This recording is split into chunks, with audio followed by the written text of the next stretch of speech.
Seigneur, nous te disons merci. Merci encore pour ces moments que tu as rendus favorables pour tout un chacun d'être dans ta présence, Seigneur, afin de t'écouter.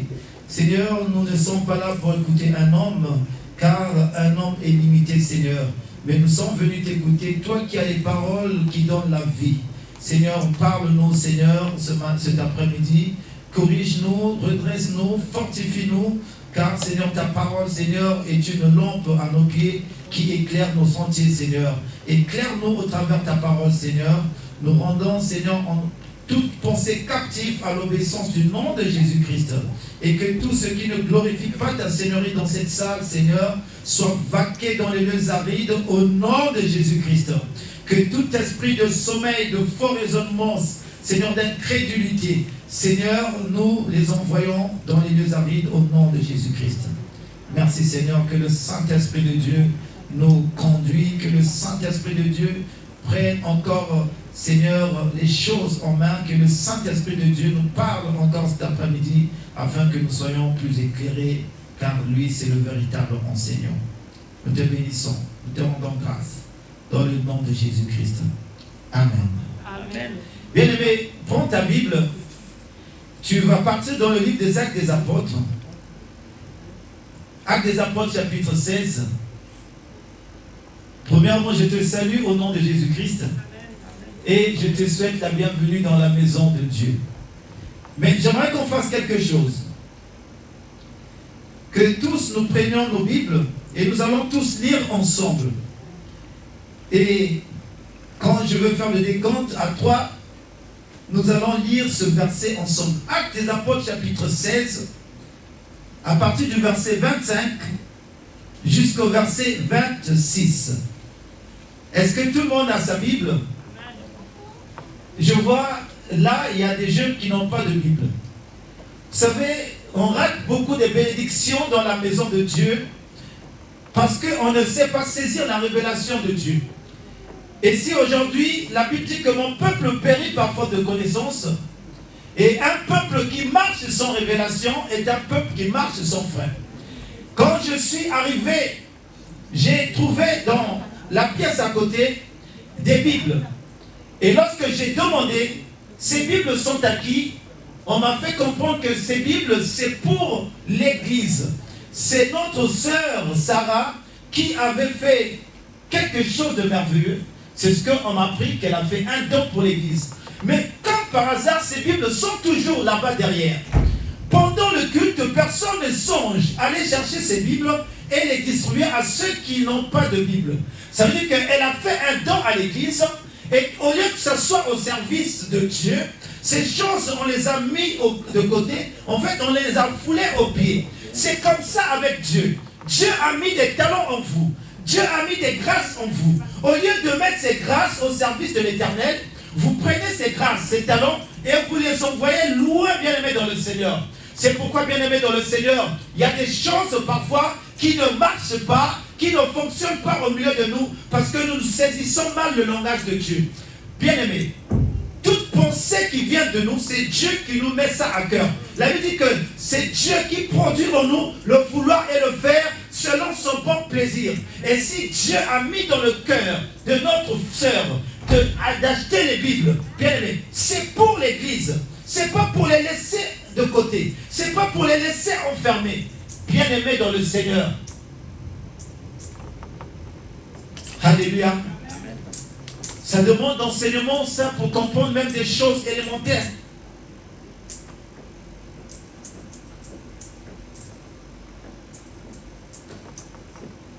Soyez bénis. Bien-aimés dans le Seigneur, si nous ne comprenons pas le langage de Dieu, Dieu va continuer à nous parler comme des petits enfants. Nous allons lire tous ensemble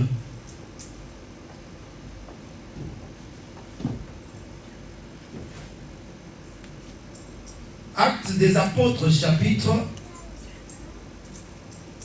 C'est d'ailleurs pourquoi avec les smartphones, on ne sait plus situer même les chapitres dans la Bible. On ne sait plus situer les livres dans la Bible, puisque c'est tellement facile maintenant. Dès qu'on donne un passage, on appuie sur le téléphone et on va directement. Mais quand on te demande de citer l'ordre de la Bible, bien aimé, quand on te donne la Bible en dématérialisé, en matérialisé, en feuille, vous allez voir les gens qui vont tourner, qui vont tourner, qui vont tourner. Pourquoi? Parce qu'ils n'arrivent pas à se situer. Alléluia. À 3, nous allons tous lire. 1. On se lève, bien aimé dans le Seigneur. On se lève, s'il vous plaît. Actes chapitre 16, le verset 25. 1, 2, 3, go. Vers le milieu de la nuit, Paul et Silas priaient et chantaient les louanges de Dieu. Et les prisonniers les entendaient. Tout à coup, se fit un grand tremblement de terre, en sorte que les fondements de la prison furent ébranlés. Au même instant, toutes les portes s'ouvrirent et les liens de tous les prisonniers furent rompus. Parole du Seigneur. Alléluia. Est-ce que tu peux acclamer pour la parole de Dieu? Acclame pour la parole de Dieu. Acclame pour la parole de Dieu. Bien-aimé dans le Seigneur. La Bible est en train de dire ici que vers le milieu de la nuit, Paul et Silas priaient et chantaient les louanges de Dieu. Et les prisonniers les entendaient. Ils n'étaient que deux. Mais les deux, lorsqu'ils ont commencé à chanter, tous les prisonniers les entendaient. Oh, bien-aimé dans le Seigneur, quelle puissance vocale, quelle détermination, quelle louange, quel chant, que bien-aimé, à deux, ils ont fait bouger toute la prison. Et la Bible dit que bien-aimé, tout à coup, il se fit un grand tremblement de terre, en sorte que les fondements de la prison furent ébranlés à cause de la louange, à cause des chants qu'ils entonnaient. La Bible dit que tout à coup, un tremblement de terre était là. Un tremblement de terre, fils bien-aimé dans le Seigneur, dans la prison où ils étaient. La Bible dit ici que les fondements, en sorte que les fondements même de la prison furent ébranlés. Vous savez, ce qui tient une maison, c'est le fondement. Amen. Amen. En quelque sorte, on va dire la fondation. Mais à simple chant, louange, les fondements se sont ébranlés. Vous savez, ceci n'est pas mon message, mais lorsqu'on louait le Seigneur, quand on chantait, et le Seigneur me met ça à cœur, c'est pour interpeller un peuple. Dans la prison, Paul et Silas n'avaient pas d'instrument. Alléluia. Juste, ils avaient les mains, ils avaient la voix, et ils intonaient la cantique de Dieu avec puissance. Or que cette génération sans piano, on est perdu. Cette génération sans instrument, nous sommes perdus. Et d'ailleurs même, oh je bénis Dieu parce que d'habitude, quand il y a les instruments, on donne le message un peu tard. Parce que les messages, bien aimé, l'instrument nous conduit à chanter, à danser. Et aujourd'hui, on m'a donné la parole à moins 15 presque. À moins 10, ils avaient arrêté. J'ai dit, voilà le peuple. Maintenant, on ne mettra plus les instruments comme ça. La parole de Dieu sera respectée en temps et en heure. Si David était là, le frère David, on allait continuer à jouer, à chanter, à danser. On vient donner la parole à 16h10. Bien aimé, c'est dans les épreuves que Dieu révèle la vraie identité de la personne. Ceci, vous savez, même lorsqu'on passe les épreuves, la Bible dit que quand Dieu a pris Israël dans le désert, en Égypte, il traversait le désert et il y avait point d'eau. Pendant 3 jours de marche, le peuple commençait à murmurer contre Moïse.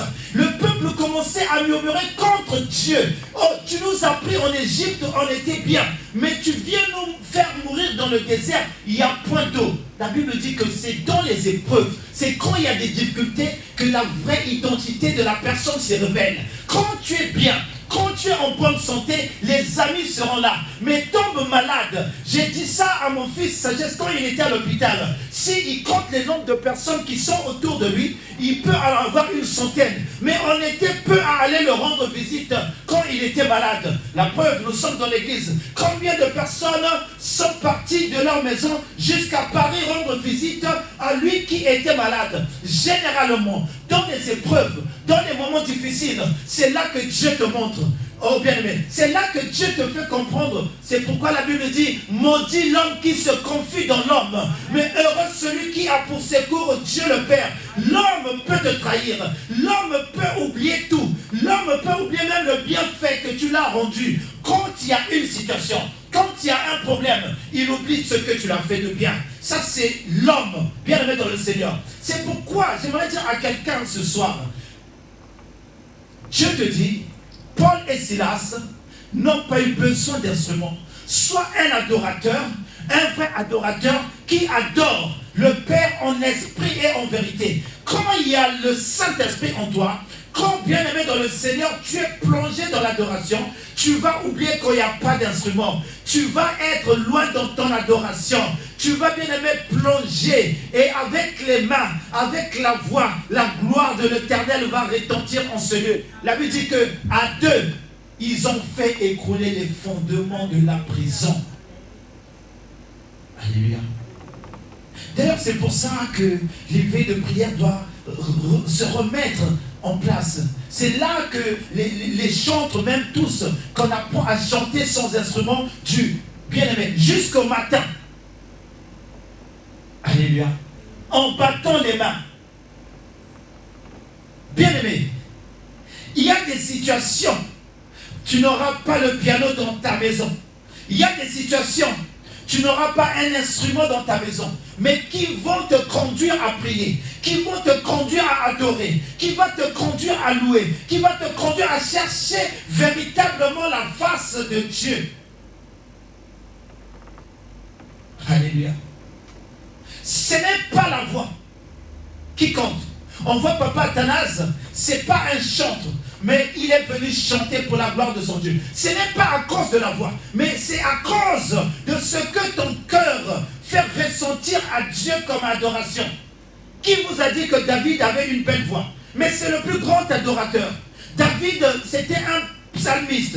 Ça vient du slam. Ça veut dire qu'il parlait, il disait des mots à Dieu. Il n'était pas obligé de chanter. Mais les mots qu'il adressait à Dieu, c'était des mots profonds. Et quand Dieu entendait les mots qu'adressait David, ça touchait le cœur de Dieu. Et les réponses étaient là dans la vie de David.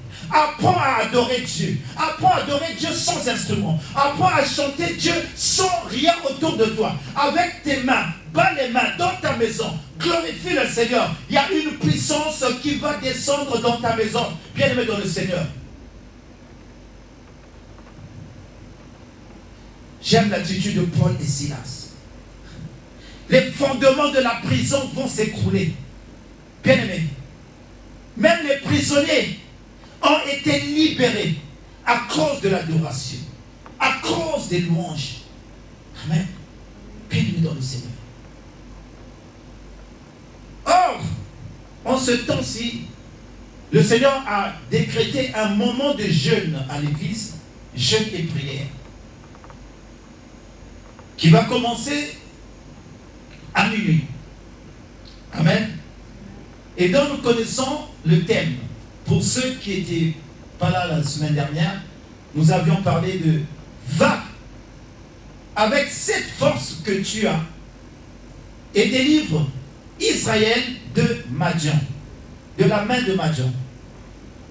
Et c'était tiré dans le livre de Juges, chapitre 6. Au verset 14, c'est là où se trouve le thème de notre jeûne et prière. Bien-aimés, le jeûne fait partie de la vie d'un enfant de Dieu. Notre Seigneur Jésus-Christ jeûnait. Il a d'ailleurs jeûné pendant 40 jours et 40 nuits dans le désert. La Bible dit que lorsqu'il était baptisé, l'Esprit l'a transporté, bien aimé, dans le désert pour aller jeûner pendant 40 nuits et 40 jours. Et un enfant de Dieu qui vit son jeûne, bien aimé, tu vis charnellement. Le corps en vérité n'aime pas la prière. Le corps n'aime pas prier. Le corps aime se reposer. Le corps aime dormir. Le corps aime des belles choses. Le corps, vous savez, il y a des gens, ils sont là en train de regarder un film pendant 2 heures. Mais prier 30 minutes, c'est difficile. Ça veut dire que le corps a besoin des choses futiles. Allez. Mais ce qui relève de l'esprit, le corps est affaibli. Quand on te demande de prier, parfois la personne parle bien. La personne peut te tenir un discours, même dans son école ou bien dans des organisations comme ça. Mais prier, ça devient difficile devant les gens. Oh non, je ne sais pas prier devant les gens. Mais à l'école, il va parler devant ses amis. Il y a certains endroits, la personne va bien parler. Mais donner la prière, commence à chercher les mots. C'est pour dire, le corps n'est pas fait pour les choses de Dieu. Pourquoi? Parce que c'est spirituellement qu'on marche avec Dieu. Amen. Et pour briser, pour assujettir le corps, pour dominer ce que la chair veut, il faut passer par certaines choses qui font que, bien aimé dans le Seigneur, que tu sois maintenant léger. Que tu sois très très léger à beaucoup de choses. Que le corps ou la chair ne peut plus te retenir. C'est lorsque tu es dans les jeûnes, c'est lorsque tu es dans des prières bien aimées, intenses, c'est lorsque tu es constamment dans la vie de prière, c'est là que ton corps, dans ton esprit sera dominé, va dominer le corps. Sinon, ça veut dire si tu ne pries pas 1, 2 jours, 3 dimanches, 5 jours, ceci, pour venir à l'église même, ça sera maintenant très très lourd. Pour aller prier, ça sera très très lourd. Pourquoi? Parce que le corps a pris le dessus sur ton esprit. Alléluia. Et donc, le jeûne fait partie de la vie d'un enfant de Dieu. C'est dans les jeûnes parfois qu'on remporte des grandes batailles. C'est dans le jeûne parfois, bien aimé, qu'on brise des murailles et des montagnes devant nous. C'est dans les jeûnes, bien aimé, qu'on obtient certaines choses fermées, bloquées des années, mais par des jeûnes. La Bible dit que tous ceux-là parfois qui s'abstenaient de beaucoup de choses pour aller chercher la face de Dieu, au retour, ils avaient des victoires. C'est ainsi que le Seigneur te dit, va avec cette force que tu as. Va avec cette force que tu as. Alléluia. C'est dans le livre de Juges. Nous allons prendre nos Bibles, aller dans le livre de Juges. Je sais que les jeunes sont un peu perdus. Juges, c'est avant les rois. Juges, c'est avant Samuel. Juge, c'est l'Ancien Testament. Juge, c'est une période où, avant que Israël ne puisse avoir des rois, ils étaient conduits par des juges. Et parmi les juges, il y a eu des Déborah, il y a eu des Samson. Et cet après-midi, nous allons parler de Gédéon. Jusqu'à la fin de notre jeûne, nous allons parler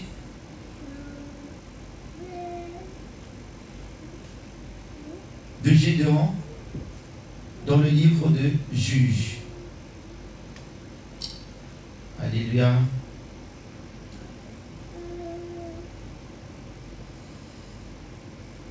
Voilà, Juges chapitre 6. Après Josué, on a Juges. Merci Seigneur.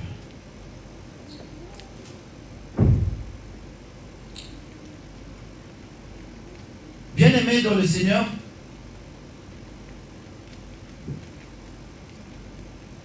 Juges chapitre 6. T'as peur de la sœur Céleste?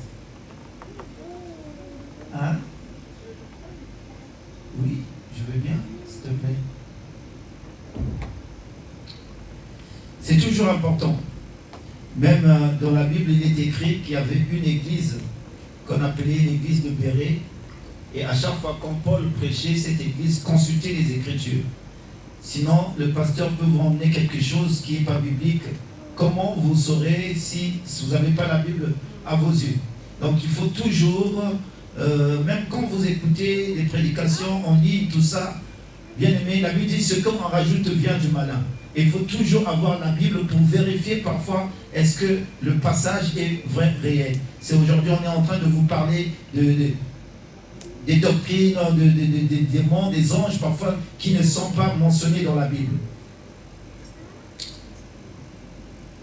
Je lis au nom de Jésus-Christ, Juge chapitre 6. Cet après-midi, nous allons lire de 1 à 10.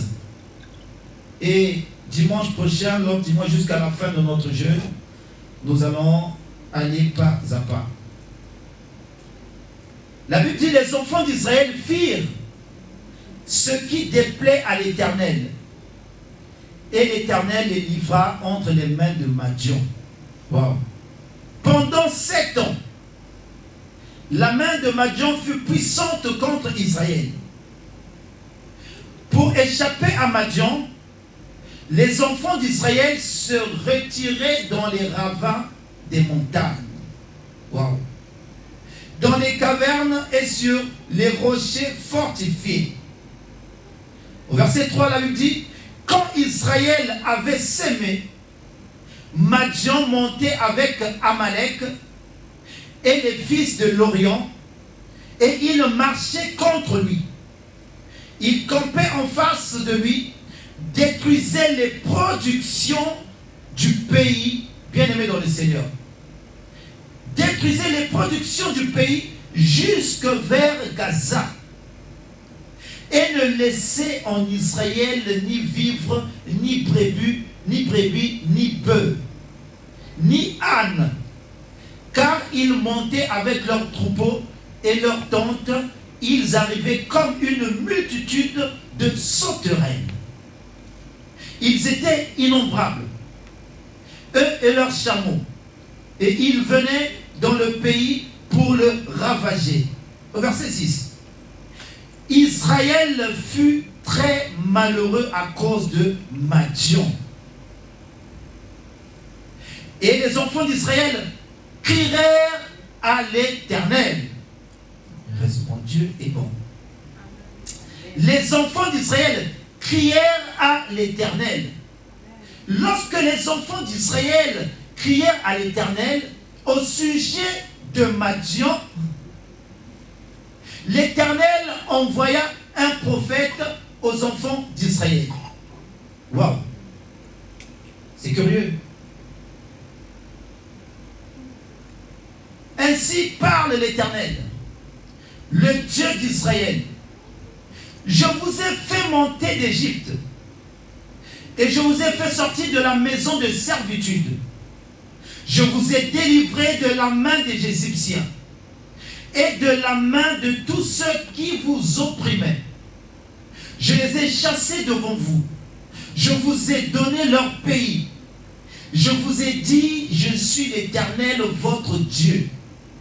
Vous ne craindrez point les dieux des Amoréens dans le pays dans lequel vous habitez. Mais vous n'avez point écouté ma voix. Parole du Seigneur. Amen. Acclame pour la parole de Dieu, bien-aimé dans le Seigneur. Alléluia. Bien-aimé, ici on parle d'un... Nous sommes au période de juges. C'est même pas le période... Israël n'a pas encore de roi. Israël, il est conduit par des juges. Israël a souvent, ici, ils sont déjà dans leur terre promise. C'est un peuple que Dieu a pris dans la captivité, dans la souffrance où ils étaient. Et la promesse de Dieu s'accomplit toujours. Dieu avait promis aux ancêtres de ce peuple que je conduirai ta postérité dans un pays où coule le lait et le miel. J'aimerais dire à quelqu'un, peu importe le temps que ça va prendre, mais quand Dieu te fait une promesse, la promesse de Dieu s'accomplit toujours dans la vie de quelqu'un. La promesse de Dieu n'a pas d'expiration. La promesse de Dieu n'a pas de date de péremption. Quand Dieu promet, ça finit par s'accomplir.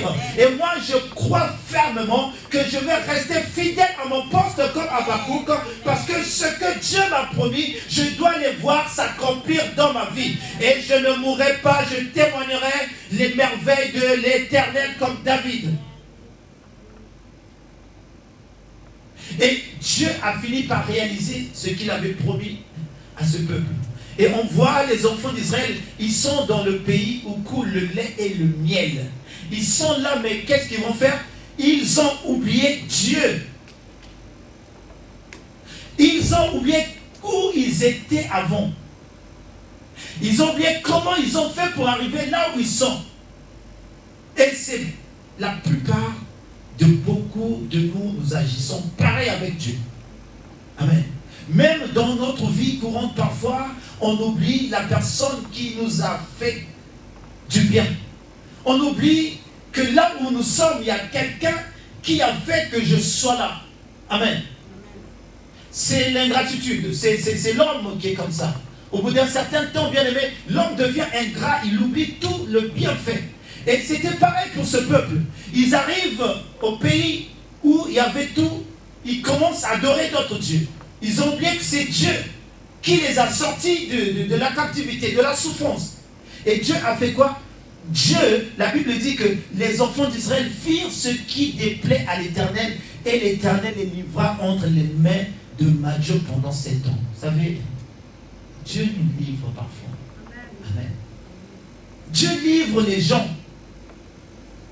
Quand, bien aimé, tu ne fais pas la volonté de Dieu, quand tu fais ce qui déplaît à Dieu, sans le savoir, Dieu t'a déjà livré.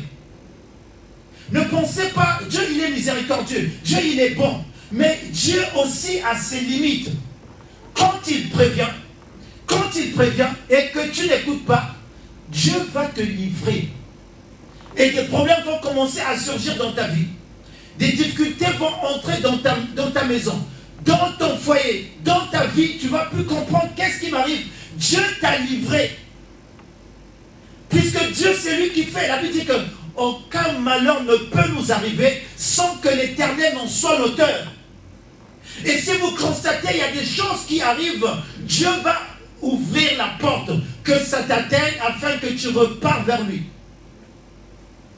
Mais curieusement, au bout de 7 ans, ce peuple ne comprenait pas que c'est Dieu qui avait permis que les Madians dominent sur eux. C'est là que parfois on reste longtemps dans nos difficultés, mais on ne comprend pas qu'il y a un souci. On regarde ailleurs, on voit ailleurs, mais on ne sait pas que c'est... Dieu nous appelle, nous attend à la repentance sincère. Bien-aimés, ils ont été sous la domination des Madians pendant 7 ans. La Bible dit que tout ce qu'ils plantaient, quand ils s'aimaient, bien-aimés, ils venaient, les Madians, ils détruisaient tout ce qu'ils s'aimaient. Et ils se cachaient après. Leur propre ville, leur propre pays, ils ne pouvaient plus rester dans la ville. Ils allaient dans les montagnes pour aller se cacher. Bien-aimés, quelle vie de souffrance. Enfant de Dieu. Ici, on parle d'un enfant de Dieu. On ne te parle pas d'un païen. Parce que ici, bien aimé, les gens pensent que les enfants de Dieu aussi vivent des problèmes compliqués. Et on se pose la question, mais c'est un enfant de Dieu pourtant. Et vous allez voir que quand ils vont demander, qu'ils vont crier à l'Éternel, Dieu ne va pas envoyer un libérateur tout de suite. Dieu n'envoie pas quelqu'un pour les délivrer tout de suite. Qu'est-ce que Dieu va faire? Je pense c'est au verset 7. Lorsque les enfants d'Israël crièrent à l'Éternel au sujet de Madian, l'Éternel envoya un prophète aux enfants d'Israël. D'habitude, lorsqu'on crie à Dieu, Dieu n'envoie pas de prophète. C'est l'ange qui vient délivrer. D'habitude, lorsqu'on crie à Dieu, Dieu envoie quelqu'un pour délivrer son peuple. Vous allez voir la différence dans le livre d'Exode, chapitre 2, quand Israël a crié à cause de Pharaon, de la chicotte, des travaux, de tout ce que, bien aimé, des corvées qu'on leur faisait faire, quand ils ont crié à Dieu, Dieu a suscité Moïse. Amen. Dieu a suscité Moïse. Et Moïse n'est pas venu prêcher aux enfants d'Israël afin qu'ils se répandent. Non.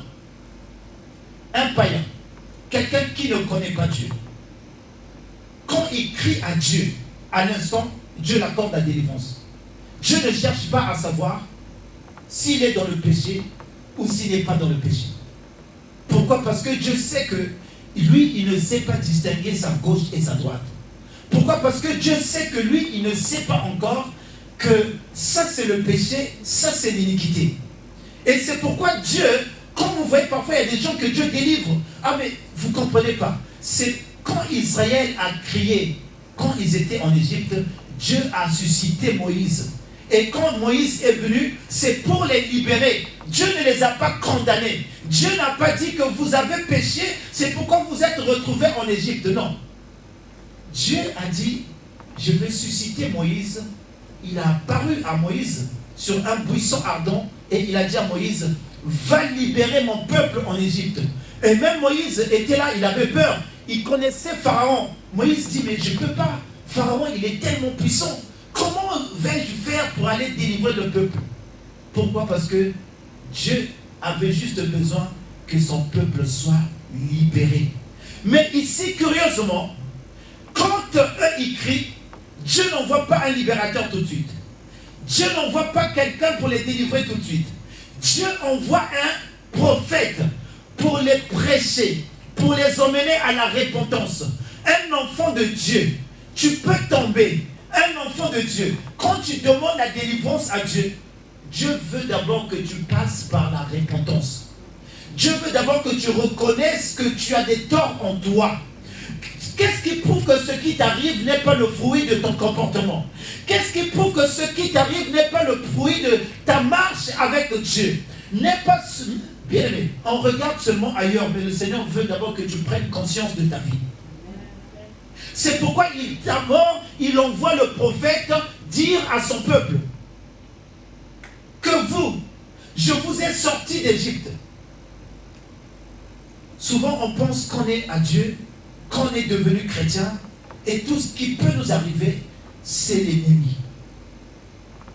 Tout ce qui peut nous arriver, c'est le diable. Non, bien-aimé dans le Seigneur. Non, pas forcément. Le comportement, nos caractères, il y a des choses qu'on n'a pas encore abandonnées. On est en Dieu, mais on a encore la colère en nous. On est en Dieu, mais on a encore la médisance en nous.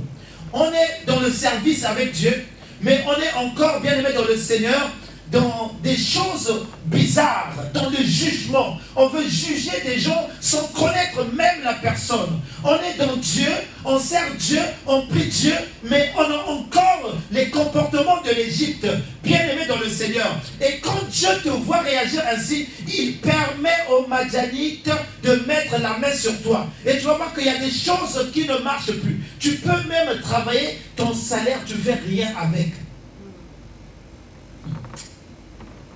Vous savez, Dieu peut te bénir et il peut maudire aussi ta bénédiction. Ça veut dire qu'il y a des gens, leurs bénédictions sont maudites. Mais ils pensent qu'ils sont bénis parce qu'ils voient l'argent. Mais tu gagnes beaucoup, mais tu ne fais rien avec ce que tu gagnes. Ça veut dire qu'il y a la bénédiction, tu gagnes 3 000, tu gagnes 5 000, mais quand tu fais, au final, qu'est-ce que j'ai fait avec 5 000, avec 2 000, tu n'as rien fait. Alléluia. Et c'est à la fin que parfois, tu vois aux impôts que pendant l'année 2023, j'ai touché 42 000 euros. Ah, tout ça! Parfois, on se pose la question quand on voit les impôts, quand ils nous donnent le résultat. Je dis à ma femme, mais on a touché tout ça, qu'est-ce qu'on a fait? Alléluia. On n'est pas réglé dans nos dîmes avec Dieu. On mange le fruit et on prend encore le noyau, on avale le noyau. Mais qu'est-ce que tu vas replanter? Si tu prends un fruit, tu manges ton fruit, et le noyau, tu l'avales, qu'est-ce que tu vas replanter pour que le fruit ressorte? Ça veut dire que tu as ton argent tu prends tous tes 10 euros, tu vas manger le McDonald's. Tu n'as même pas pensé qu'il y a même 1 euro qu'on vient donner à l'église. Mais toi, tu as pris 5 euros, tu as pris ton menu, McFirst. Amen. Tu as pris ton salaire, tu as gagné ton salaire. Bon, qu'est-ce qu'il faut faire? Tu prends d'abord ce que tu as besoin. C'est d'abord, la Bible dit que tous en effet considèrent leurs propres intérêts et non l'intérêt de Christ. Ça, Jésus a vu ça. Jésus connaissait l'homme. C'est pourquoi d'ailleurs quand les gens venaient donner l'argent à Dieu et ils venaient donner des offrandes, et le Seigneur, quand il voit une femme qui donne une petite pièce, mais le Seigneur va dire que cette femme a donné plus que les autres. C'est curieux. Alors qu'il y avait des riches. Il dit, les autres, ils ont donné leur superflu. Ça veut dire que c'est ce qui leur reste après avoir tout dépensé. Après avoir ce qu'ils ne considèrent pas. Le Seigneur, à un moment, il veut que tu donnes ce que toi tu considères. Il veut que tu donnes ce que, bien aimé dans le Seigneur, tu sèmes avec douleur. La Bible dit que ceux-là qui sèment avec douleur moissonneront avec allégresse.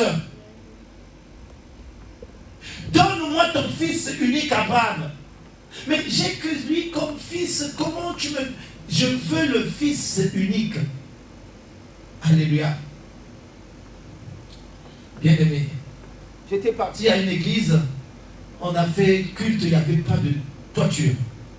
Et je suis arrivé. Je ne connaissais pas la situation de l'église. C'était au Congo. Et donc, quand ils étaient en train de faire une quête pour acheter... pour faire la toiture, tout ça. Et moi, il me restait un billet. J'étais en équation. J'ai dit, mais si je donne ça, mais comment je vais faire pour rentrer chez moi? Et je voyais la situation, il n'y avait pas de toiture, et commençait à dire que si les pluies commencent, on est en saison sèche, là il ne pleut pas, c'est bien, mais si les pluies commencent ici, on ne sait pas. Et donc j'étais culpabilisé là où j'étais, mais il me restait un billet. J'ai dit, Seigneur, c'est comme si tu savais qu'il me reste juste le dernier billet et tu m'envoies dans cette situation. Bien aimé, les gens donnaient. Et après, qu'est-ce que j'ai fait? Je n'avais pas le choix. J'ai dit, si je rentre encore avec ce billet-là chez moi, ça sera encore plus... Mon cœur va vraiment battre. Il va dire, mais il fallait seulement donner. Tu pouvais marcher à pied, tu n'es pas estropié, tu es en forme. Tu peux marcher à pied. J'ai pris l'argent que j'avais, mais c'était un billet, je crois, de 10 000 francs qui me restait. Je suis allé donner ma contribution et je suis allé m'asseoir. Et quand je m'assis, la prophétesse, quand elle prêche, elle dit à un serviteur de Dieu, Amen, il y a un serviteur de Dieu, lève-toi, va t'asseoir avec les diacres. Alléluia. Elle m'a pointé du doigt. Là où j'étais dans la foule, je suis allé m'asseoir avec les diacres. Et quand je commence à m'asseoir, le Seigneur commence à parler. Le Seigneur commence à dire, tu es là comme Némi.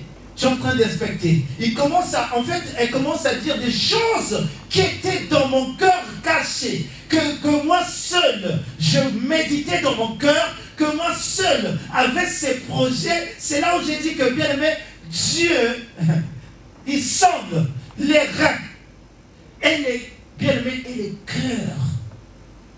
Alléluia. Quand l'homme regarde ce qui frappe aux yeux, mais Dieu regarde à l'intérieur.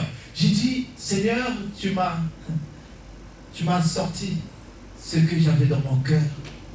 Et j'ai simplement béni le Seigneur. Et à l'instant, il me dit, tu vas faire la prière de clôture. J'ai fait la prière de clôture. La mentalité bonne qu'ils ont là-bas, ils ont béni le serviteur de Dieu. Alléluia. Ça veut dire que j'ai donné, j'ai sémé avec douleur à l'instant, mais je suis reparti avec plus que ce que j'avais dans ma poche. Alléluia. Pourquoi? Parce qu'ils ont béni l'homme de Dieu qui est venu de loin pour rendre visite. Bien aimé, avec Dieu, il y a des principes de sémence. On va parler de ça dans d'autres prédications où la Bible te dit, jette ton pain sur la surface des eaux. oh, avec le temps, tu vas le retrouver. Mais comment se fait-il? Un pain, quand tu le jettes dans l'eau, il fond. Alléluia. Quand tu le jettes dans l'eau, tu disparais le pain. Quand tu le jettes dans l'eau, le pain, il s'émiette. Mais le Seigneur te dit, avec le temps, tu vas le retrouver. Il y a un mystère qui est caché là-dedans. Bien-aimé dans le Seigneur. Et donc ici, c'est un peuple qui va crier à Dieu à cause des difficultés, à cause de la souffrance, à cause de ceux qui sont en train de vivre un calvaire. Vous semez, mais vous n'avez plus droit à vos récoltes. C'est comme ce qui se passe en Ukraine. Ils ont le blé, mais ils n'ont plus le droit même de consommer leur blé. Alléluia. Pourquoi? Parce que les Russes ont donné d'embargo. En Ukraine, c'est un peuple qui souffre. Ils ont beaucoup de choses, mais bien aimé, ils ne profitent plus, ils ne jouissent plus de leur production. Et Israël, c'était pareil. Ils venaient. Ils ravageaient tout. Alors que Madian, quand vous allez dans le livre de Nombre 31, à partir du verset 31, vous allez voir que Madian, c'est un peuple qui était combattu avant par Israël. Dieu avait livré ce peuple à Israël. Mais quand on pêche, quand on est dans le péché, même la chose que vous dominez avant va vous dominer. Bien-aimés, enfants de Dieu, craignons Dieu. Sortons du péché. Sortons de l'iniquité, bien-aimés dans le Seigneur, qui n'est que l'injustice.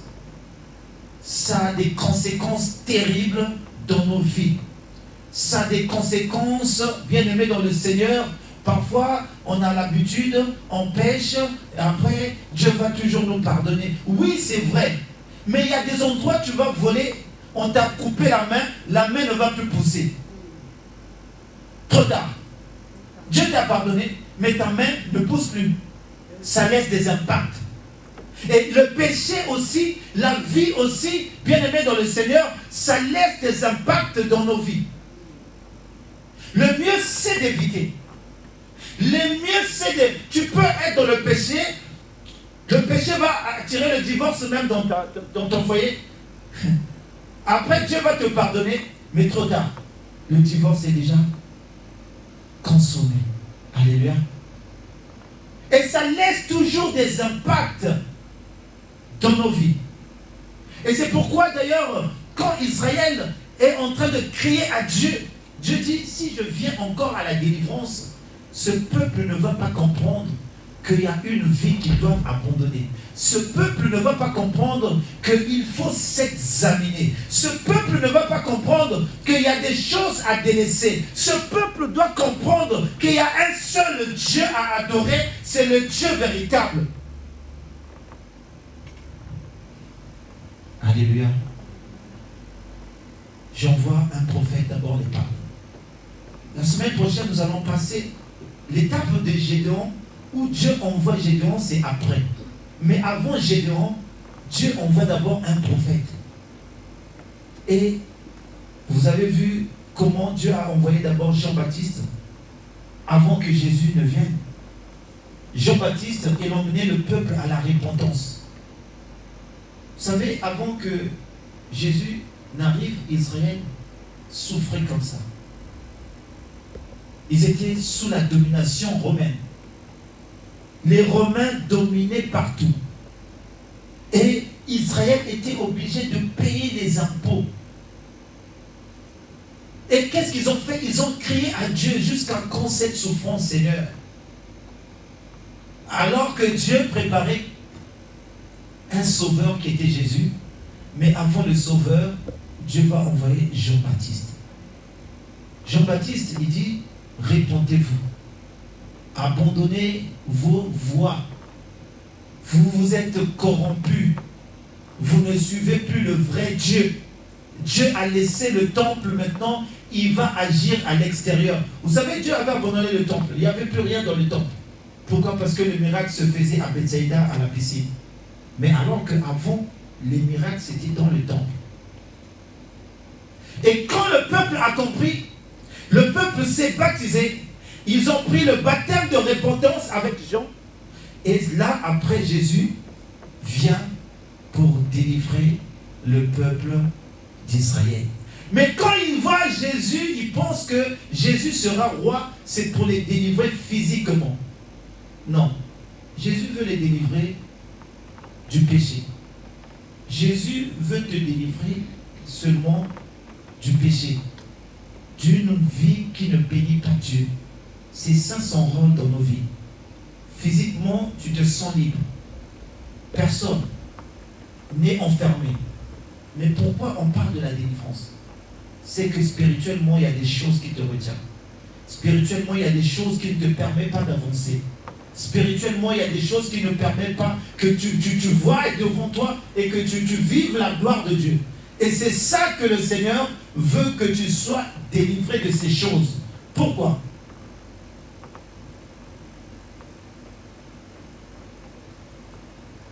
Bien-aimé, le Seigneur veut que tu entres en toi-même d'abord. Que tu regardes autour de toi. Que tu regardes pourquoi je suis dans cette situation. Pourquoi cela m'arrive? Pourquoi Dieu a permis que moi et mon frère, qu'on soit maintenant comme ça? Pourquoi Dieu a permis que je perde cet emploi? Pourquoi Dieu a permis que je vive cette situation aussi dure? Pourquoi Dieu veut que nous allons dans la réflexion. La Bible dit que le regret, c'est la voie de la repentance. Quand on commence à penser, on va vers la repentance.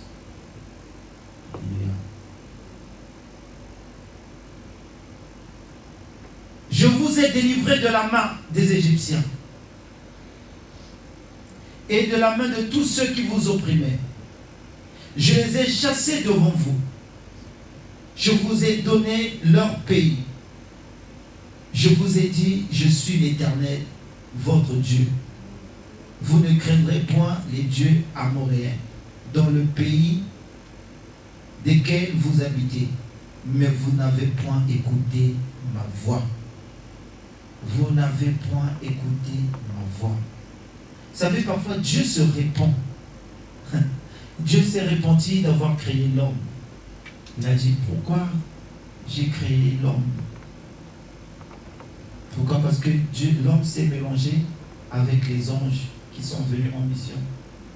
Il y avait des anges que Dieu, vous allez lire dans Genèse chapitre 6, vous allez voir que les anges sont mélangés avec les fils de l'homme. Et Dieu s'est repenti d'avoir créé l'homme. Et parfois, Dieu, quand il nous voit, il se répand parfois de certaines choses qu'il nous donne. Pourquoi je lui ai donné ce travail? À cause de ce travail, je ne le vois plus à l'église. Pourquoi je lui ai donné l'enfant? À cause de cet enfant, elle n'est plus au service. Pourquoi je lui ai donné le mariage? Parce qu'elle est mariée maintenant. Les choses de Dieu, parfois Dieu se répand des dons qu'il nous donne. Il nous les donne par amour. Et par l'amour, mais nous, qu'est-ce qu'on fait? On trahit Dieu. Non, je travaille. Non, je travaille. Non, je n'ai plus le temps. Et Dieu dit, quand tu cherchais le travail, tu venais à moi. Quand tu cherchais ton diplôme, tu me consultais. Et maintenant, tu as eu ton diplôme, je ne te vois plus. Dieu va t'attendre quelque part d'autre. Forcément. C'est comme j'ai appelé une soeur, elle m'a dit, non, comme samedi j'ai travaillé, dimanche je veux faire des choses, je ne veux pas à l'église.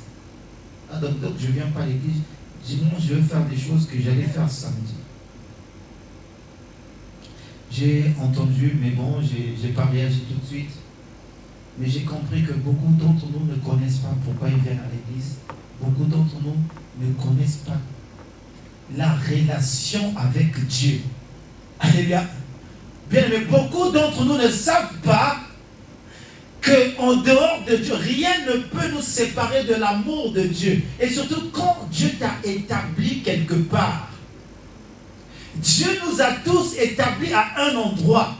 Et Dieu nous visite à cet endroit. C'est pourquoi Habakkuk dit, je veux rester fidèle à mon poste jusqu'à ce que la prophétie de Dieu s'accomplisse dans ma vie. Mais s'il y a l'infidélité, bien aimé, Dieu est à un endroit où il visite les gens. Regarde, quand il a dit à ses disciples, c'est à aller m'attendre en Galilée. Il y a un endroit où on a rendez-vous avec Dieu. On n'a pas rendez-vous avec Dieu partout. Et puis, ne faites pas des choses comme si vous marchiez avec la chair. Que non, je vais là-bas pour aller aider un tel. On n'aide pas Dieu. Dans la Bible, il y a un certain Uza. Quand Uza, bien aimé dans le Seigneur, quand Uza a failli aider, pourtant c'était l'arche de Dieu. Et l'arche, on transportait l'arche de Dieu. C'était un coffret de Dieu. Et il est transporté avec des bœufs. Et l'arche allait tomber. La Bible dit, Uza allait toucher l'arche pour remettre en place. Dieu a frappé Uza à l'instant même. David a dit, quel est ce Dieu-là? Pourquoi il a frappé? Pourquoi? Parce que il ne faut pas aider Dieu. Amen. Il ne faut jamais dire, non, je vais à l'église pour aider soit le ministère. Non, on n'aide jamais Dieu.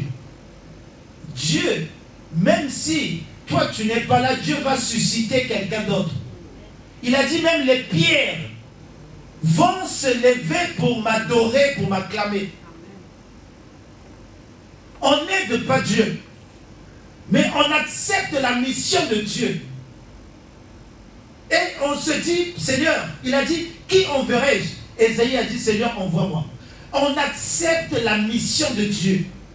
Et quand tu es conscient de la mission que Dieu t'a donnée, tu es content de faire la mission et l'œuvre de Dieu. Ça ne doit pas être un fardeau, mais ça doit être un plaisir. C'est pourquoi David, quand il dit « Je suis dans la joie » lorsqu'on me dit « Allons dans la maison de l'Éternel » parce qu'il connaît le secret qu'il y a dans la maison de l'Éternel. Seule la personne qui connaît les bienfaits qu'il y a dans la maison de Dieu qui peut dire que je suis dans la joie lorsqu'on me dit allons. Mais quand tu ne connais pas, tu ne peux pas être dans la joie. Tu ne peux pas dire ça. Mais le Seigneur te dit à toi qui connaît, qui a l'attachement dans la mission de Dieu sur toi.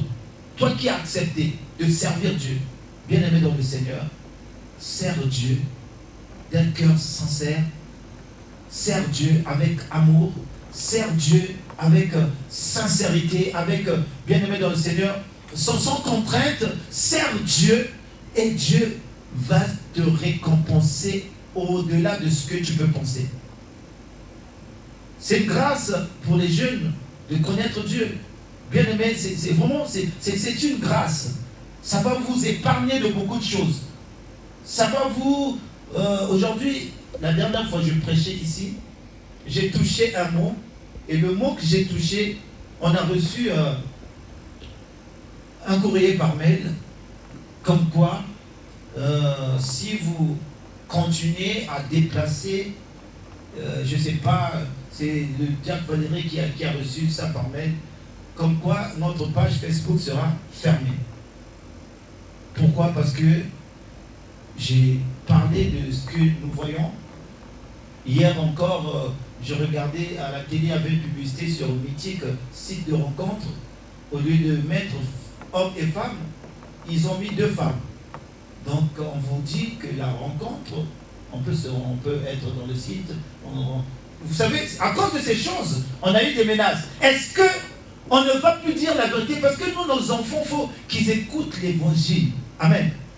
Donc, on nous interdit de dire la vérité maintenant, de dénoncer, bien aimé, le plan machiavélique, de dénoncer, bien aimé, ceux qui sont en train de fabriquer pour détruire toute une génération. Et, bien aimé dans le Seigneur, ce n'est pas mon problème. Même si on me ferme Facebook, les anciens là qui ont prêché, ils n'avaient pas besoin de Facebook. Alléluia. Amen. Bien aimé, par bouche à l'oreille, si tu évangélises quelqu'un vient, il entend la vérité et il marche selon la vérité. Alléluia. Pourquoi ces intimidations? J'appelle ça des intimidations. Et donc, comme mon bien-aimé, il me donnait la suite. Donc maintenant, quand on est à la chair, il faut savoir. Comment ça, il faut savoir?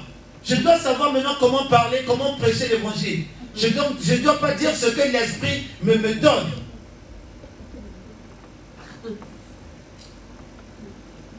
Ah là là là là.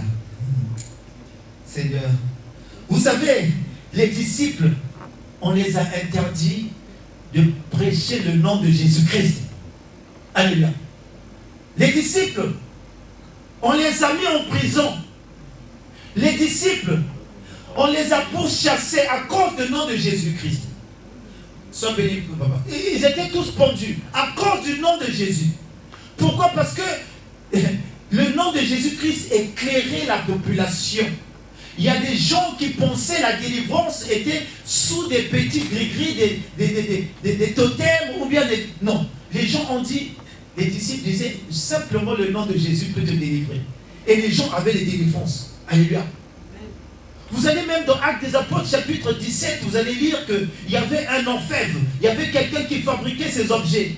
Et il vendait ces objets. Il avait un gain considérable. C'est comme les chapelets qu'on vous vend. C'est comme les bougies que vous achetez. C'est comme des statues, des photos de Jésus que vous mettez. Derrière ça, c'est toute une industrie qui gagne beaucoup d'argent. Et si aujourd'hui je viens dénoncer que le chapelet ne peut pas te sauver, tu crois que la personne qui fabrique ces chapelets sera contente? Non. Si je dis aujourd'hui, arrête de mettre des photos de Jésus dans la maison, c'est pas Jésus là, la personne là ne sera pas contente. Alléluia. Et ils ont dit, on doit chasser Paul d'ici. Parce que Paul disait, tout ce que vous achetez là, oh, statue de ma Marie, qu'est-ce que ça va te faire? Il y a des gens qui ont ça dans leur chambre. Il y a des gens qui ont ça. Bien aimé, il y a des gens qui ont pris la Bible, ils l'ont ouverte à côté de là où ils dorment, croyant que Dieu va les protéger parce que la Bible elle est ouverte. Dieu ne va pas te protéger parce que tu as une Bible à côté de toi. La Bible dit à Josué, cette parole, tu dois la méditer nuit et jour. C'est ainsi que tu trouveras réussite à tes entreprises. Mais toi, tu as pris la Bible, j'ai ouvert ma Bible quelque part, tu crois que la protection est là, ignorance. Alléluia. J'ai acheté un chapelet que je fais, oh, je vous salue Marie, pleine de grâce, tout. Je crois que c'est ça qui va te sauver. C'est quelque chose qui est fait par quelqu'un. Alléluia. Ignorance. Ah, l'eau. Je suis parti à Lourdes. Emmène-moi de l'eau. J'ai un collègue. Il a dit, ah, il y a mon petit qui est parti à l'autre fois qui m'emmène une bouteille d'eau. Je dis, qu'est-ce que ça va faire? L'eau. Alléluia. La parole de Dieu, c'est l'eau. Alléluia. Quand tu écoutes la parole, tu es déjà pur. La Bible dit que nous sommes purs à cause de la parole que nous avons entendue. Bien aimé. Mais pourquoi encore l'eau de Lourdes? C'est ça encore quand ça vient dans ta maison. La maison était tranquille, maintenant c'est des disputes. Tu ne sais pas d'où ça vient. Oh, un peu de sel. Qu'est-ce que le sel va faire dans ma maison? Bien aimé. Toutes ces choses, quand vous commencez à dénoncer, les gens vont dire, ouais, c'est tout ça, c'est rien du tout. C'est comme une soeur qui voulait, oh non, je donne un truc, si ta femme a des problèmes d'avoir des enfants, elle va seulement boire, c'est pas la magie. J'ai dit, écoute, laisse-moi ça. Laisse-moi ça. Même si tu veux me baratiner, c'est pas la magie, c'est juste la prière, c'est juste... Non. La Bible dit que Rebecca était stérile. Et Isaac a prié. Rebecca est tombée enceinte. Oh! Et toi tu veux que moi je donne l'eau à ma femme. Je donne l'eau je ne sais pas à qui parce qu'elle a des complications. Je ne le ferai pas parce que c'est hors parole. Servant de Dieu. Quand je te parle, je te prêche, c'est avec preuve. C'est une servante de Dieu. qui est suivie aussi, qui prêche la même Bible, mais en dehors de la même Bible, elle a aussi d'autres formules. Frère, sœur, l'évangile est simple. La parole de Dieu, le Saint-Esprit, la vie de sanctification, la vie de prière, évite le péché. Et la Bible dit, fais de l'Éternel des délices, il va te donner ce que ton cœur désire. Amen. Pourquoi des grimaces? Pourquoi de ceci? Ce que je sais dans la Bible, il y a l'imposition de main. Quand vous êtes malade, allez aux anciens qui va vous imposer les mains. Alléluia. Mais les autres choses, bien aimés dans le Seigneur. Donc je disais que c'est une grâce de connaître le Seigneur quand vous êtes jeune. Parce qu'il y a des choses que quand vous allez entendre dehors, on va vous dire non, à l'église, ça on nous a prêché ça. Ce n'est pas la bonne moralité. Dans la Bible, il y a Sodome et Gomorrhe. Sodome et Gomorrhe a été détruite, bien aimé, à cause des choses que le monde est en train de vivre maintenant. Si on a détruit la vie de Sodome et Gomorrhe, parce que le monde, il y avait tellement de mariages mixtes. Alléluia. Et Dieu n'a plus supporté. Il a dit non, la vie là, il faut que je la détruise. Et c'est aujourd'hui pareil. Et le monde est en train d'être détruit, bien aimé dans le Seigneur. Mais vous ne voyez pas, mais il y a une destruction qui se passe dans le monde. Encore, quand on priait à 5 heures, il y a une sœur qui a fait un rêve, elle a sursauté, elle nous a partagé ça, qu'elle a vu un vent qui soufflait en France. Et c'était un vent terrible. Et en même temps, c'était tout noir, il y avait les ténèbres. Mais elle avait pris ses enfants, et le vent-là, ça emportait les gens. Elle a pris ses enfants, elle a trouvé un coin, elle a pris, et ils se sont cachés avec ses enfants. Et après, c'est là qu'elles étaient protégées. Elle nous a partagé ça à la prière de 5 heures. Et on a compris tout de suite que, bien aimé, il y a un mauvais vent dehors. Ça souffle. Et bien aimé, quand il y a un mauvais vent, il faut entrer dans l'arche. L'arche de Dieu, c'est la prière. L'arche de Dieu, c'est là où il y a la délivrance. L'arche de Dieu, même quand il pleut, vous êtes à l'abri. C'est l'église, en quelque sorte, de l'arche de Dieu. Bien aimé dans le Seigneur, c'est là que Dieu t'a établi pour écouter un ainsi dit l'Éternel, afin d'échapper au déluge qui est à l'extérieur. Sinon, bien aimé dans le Seigneur, tu vas marcher, tu vas faire des choses. La Bible dit que le cœur de l'homme est rempli de beaucoup de projets. Mais c'est la volonté de Dieu qui s'accomplit. C'est dans ta présence. C'est Dieu qui va t'orienter. C'est Dieu qui va te conduire. C'est Dieu qui va te montrer ce que tu dois faire. Donne ta vie à Christ. Donc pour aujourd'hui, nous avons touché le point et nous avons constaté que Dieu a envoyé un prophète à la place d'un libérateur. Et cette semaine, pour notre jeûne, nous allons partir dans la repentance. Certainement, il y en a, ils vont se poser des questions, ils vont se dire, mais j'ai rien fait, j'ai bien aimé. C'est parce que tu ne sais pas. Quand Dieu regarde, il voit tes défauts, il voit tes fautes, il voit tes agissements, il voit comment tu te comportes. C'est comme quelqu'un qui boit, qui est sous. Tu lui poses la question, non, j'ai pas bu. Mais quand tu le laisses partir, il commence à partir comme ça. Et là, tu vois que la personne a bu. Les gens sont têtus quand ils ont bu, mais quand tu dis tu as bu, non, j'ai rien bu. Ah bon? Mais le Seigneur sait. À chaque fois, lorsqu'on va entrer dans un jeûne, la première des choses, c'est une vraie repentance. La première des choses, bien aimé dans le Seigneur, c'est aller demander pardon à Dieu. C'est prier pour soi, c'est prier pour sa maison, c'est prier pour l'église, c'est prier pour demander vraiment pardon. Et ça sera notre prière des premières semaines qu'on va engager. Je donnerai à chaque fois le programme par rapport au jour. Vous savez, nous avons vu, Néhémie a fait pareil. Néhémie, pourtant, il n'avait pas péché, mais lorsqu'il fait une prière, il dit, Seigneur, nous avons péché. Amen. Et pourtant, Néhémie n'avait pas péché, lui, mais il a prié, il a accepté le péché de lui et de son peuple. Tu vas prendre le péché même de ta famille, tu vas le porter. Tu vas prendre les fautes même de l'Église, tu vas les porter.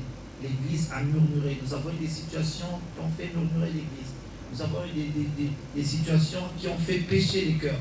Et entre nous, il y a eu des choses tellement. Si le Seigneur nous a donné ce temps d'aller jeûner, c'est pour nous libérer de tout ça. C'est pour, bien aimé, abandonner toutes ces choses afin d'entrer dans une nouvelle phase. Alléluia. Alors, bien aimé, pour ce soir, nous allons nous arrêter là. Nous allons simplement nous lever. Nous allons recommander le jeûne que nous allons faire entre les mains du Seigneur. Nous allons prier pour cela. Que Dieu donne la force à ceux qui peuvent. C'est pas facile. Nous savons très bien. Mais il y a des moments comme ça. Il y a des moments comme ça.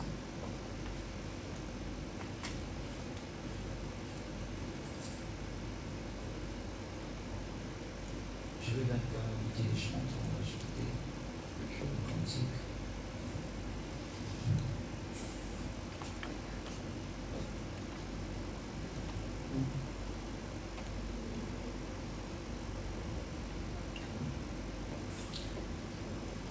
Il est vivant, Jésus, il est vivant, il est vivant, il est vivant, il est vivant, alléluia, alléluia, il est vivant, alléluia, alléluia, alléluia.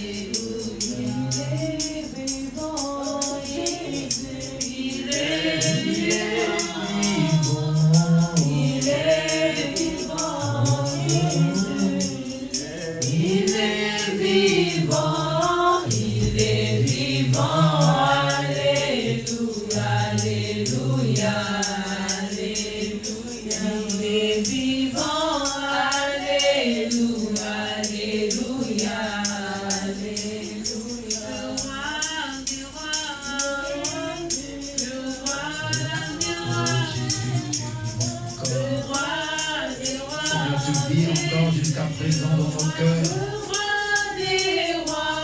Le roi des rois, alléluia, alléluia, alléluia. Le roi des rois, alléluia, alléluia, alléluia. La main cachée, Jésus, la main cachée, la main cachée, Jésus, la main cachée, la main cachée, alléluia, alléluia, alléluia, main cachée, alléluia, alléluia, alléluia. Tu vas élever ta voix, tu vas dire Seigneur Jésus, nous te recommandons ce programme. Tu vas lui recommander ce programme de jeûne et prière, que lui seul puisse encore donner la force à tout un chacun de rentrer dans ce programme, que lui seul encore puisse nous donner encore la capacité d'aller jusqu'au bout de ce programme. Car lorsque Dieu il donne une vision, il y a la provision. Et que la force encore soit notre provision. Que l'engagement soit notre provision. Tu vas élever ta voix et tu vas prier. Prions au nom de Jésus-Christ. Seigneur, nous t'élevons, Seigneur, au Dieu de gloire ce soir. Nous voulons te recommander, Seigneur, au Dieu, ce programme de jeûne et prière. Seigneur, tu appelles ton Église, ô Dieu, à marcher, éternel, ô Dieu de gloire. Allez, Seigneur, avec cette force qu'ils ont, Seigneur, au Dieu de gloire, afin de combattre Madian, Seigneur, Seigneur, Dieu éternel, au Dieu de gloire, représente la situation qui domine dans nos vies. Mais au travers, Seigneur, de ce jeûne, Père, nous voulons combattre, Seigneur. Père, nous voulons délivrer, éternel, au Dieu de gloire. Nous voulons délivrer, Seigneur, au Dieu de gloire. Israël qui est le peuple. Israël qui est la chance de Dieu. Israël qui est la promesse qui est en moi. Israël qui est mon mariage. Israël qui est mes enfants. Seigneur, nous voulons, éternel, au Dieu de gloire.